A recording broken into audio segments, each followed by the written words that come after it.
प्रभु जगन्नाथंकर चरणारविंदरे भक्तिपूत प्रणाम जणाई जहांकर उद्देश्य आज ओडिया विश्वविद्यालय सत्यवादी ठारे आयोजित होउची जयंती उत्सव सही पुण्यात्मा राज्य साहित्यिक समाजसेवक राजनीतिज्ञ पंडित नीलकंठ दासंकर प्रति मोर गभीर श्रद्धांजलि ज्ञापन करुछि। प्रकृत माटी गौरवान्वित हुए तार पुत्र मानकर गौरव सत्यवादी अंचल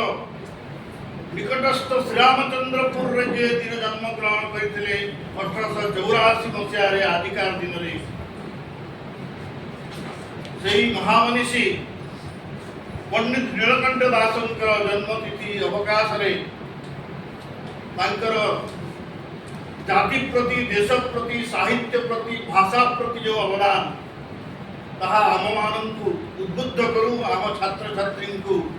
ताहा अनुप्राणित करू। पंडित नीलकंठ दास सत्यवादी जुगर जड़े विशिष्ट साहित्य साधक थिले एवं समग्र ओडिया साहित्य को जदि आम निरीक्षण करवा ये जुगटी थिला एक जातीय चेतनार जुग मानव संस्कृतिर जुग देशभक्तिर जुग। यही समखंडरे जो महात्मा कवि लेखक मानकर आविर्भाव घटीला भितरे जो पंचसखा से पंचसखांक मध्य तेहियान व्यक्तित्व थिले पंडित नीलकंठ दास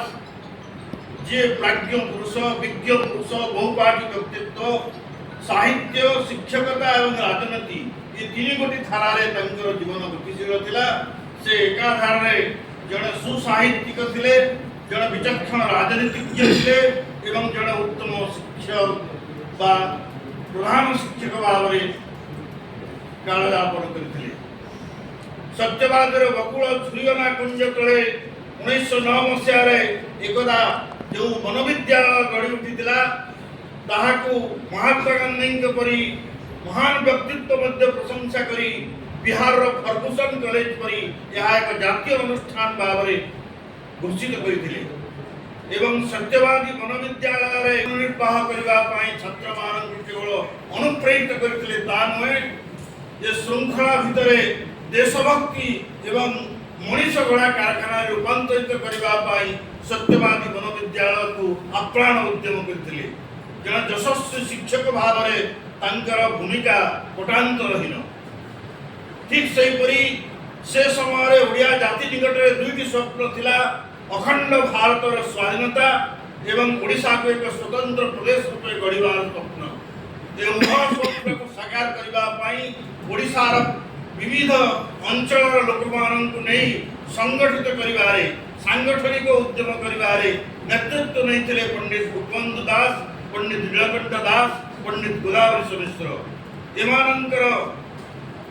त्यागसिक्त उद्यम देशप्रेम एवं निस्वार्थ पर सेवा द्वारा से केवल अवैतनिक भाव में शिक्षकता करते नुहे से समय उच्च शिक्षानविश होते रेभेन्सा महाविद्यालय बीए पास करी कलिकता विश्वविद्यालय उपाध्युत्तर श्रेणी में उत्तीर्ण हो सरकार पदलेहन करने इंग्रेज सरकार अधीन चाकरी करने कुंठित होते बरं देशवासी को गोटे नागरिकतार शिक्षा देवा मनुष्यतार शिक्षा देवा देशप्रेमर शिक्षा देवाई से मनीष गढ़ा कारखाना अवैतनिक भाव में बिना दरमारे से गछ तले प्राकृतिक वातावरण मध्य शिष्य मान शिक्षा देते। राजनीति क्षेत्र में आम देखू से समय भारत स्वाधीनता संग्राम में योगदान करने सहित सक्रिय राजनीति में योगदान करी पंडित नीलकंठ सर्वोच्च पदवी मंडन करते बाचस्पति भाव में तीक्ष्ण विचक्षण वक्तव्य प्रदान कर समस्त चमत्कृत कर ओडिया जाति समस्या ओडिया भाषा समस्या ओडिशा लोक मानकर कल्याण ओडिशा को एक स्वतंत्र प्रदेश रूपे निर्माण करिवार अभिष्ठा तांकर असेंबली रे परिप्रकाश करी जातीय जागरण करने से चेष्टा करथिले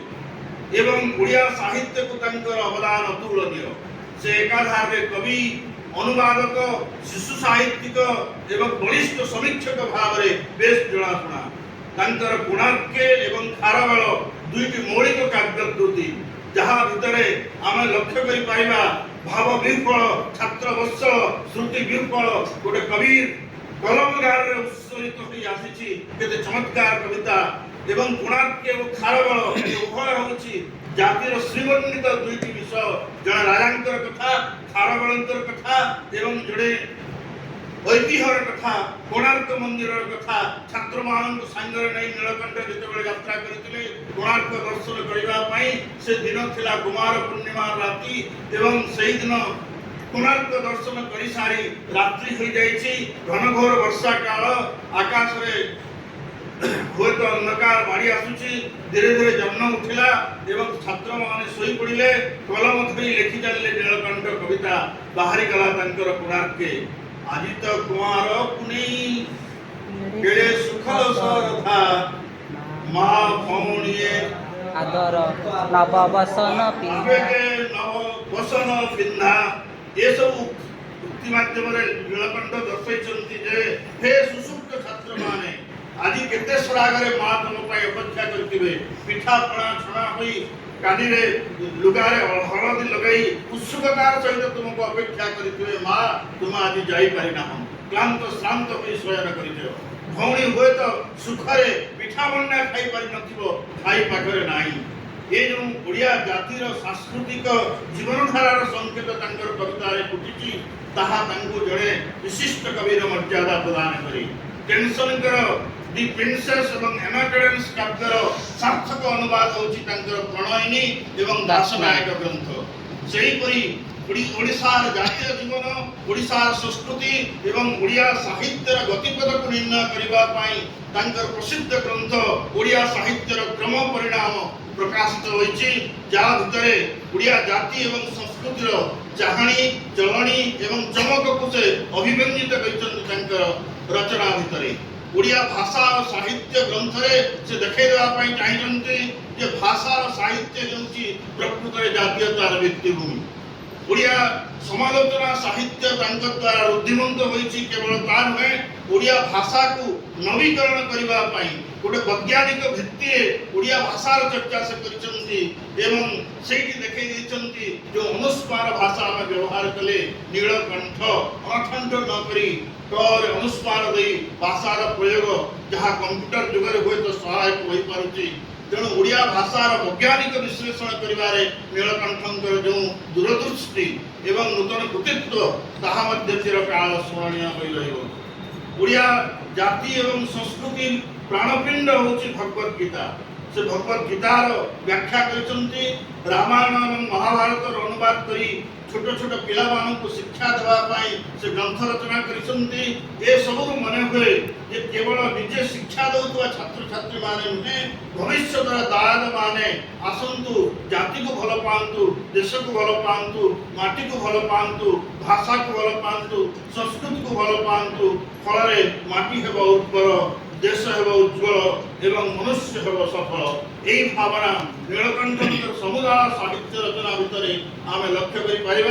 तेणु ये अपूर्व त्यागसिक्त देशप्रेमिकतार जो चिन्ह तांकर रचना एवं व्यक्तित्व भितर प्रतिफलित होती व्यक्ति आम समस्त नमस्य नमस्य।